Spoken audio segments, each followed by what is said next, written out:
Albert Einstein famously remarked in a conversation with Werner Heisenberg, he said, in the West we've built a beautiful ship and in it has all the comforts.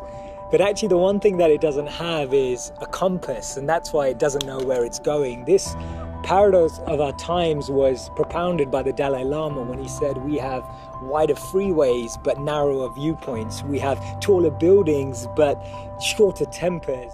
Will Smith said that we spend money we haven't earned on things we don't need to impress people we don't like.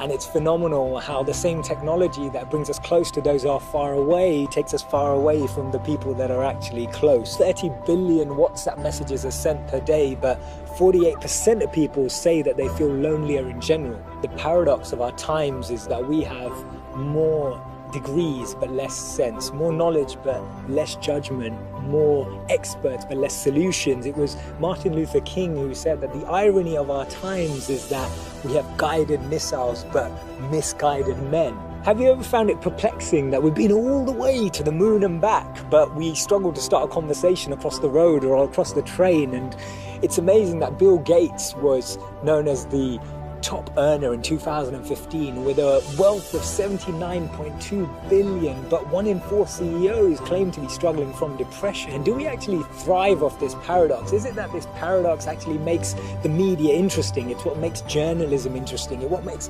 politics interesting. It's what makes television interesting. Is this paradox actually what we feed off and what we live off and what we talk about and discuss in our circles?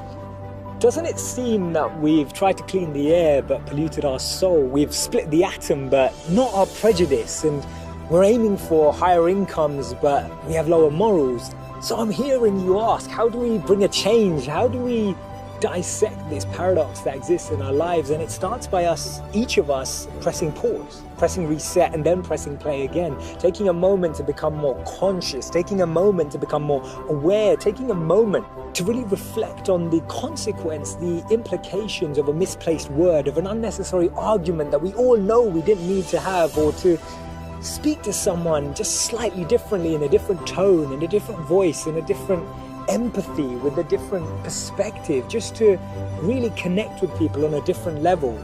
This thinking out loud started from Albert Einstein, and I'll track back to him when he actually said that the problems we have today can't be solved with the same thinking we used when we once created them. So actually we need to research alternative teachings. We need to dig into those ancient books of wisdom. We need to go back to understanding if there's anything written in those creased pages of time that can actually reveal more knowledge and more wisdom of how we can transform our experience of light today. Otherwise, this paradox means that every step forward we take, we're taking 3 backwards every time.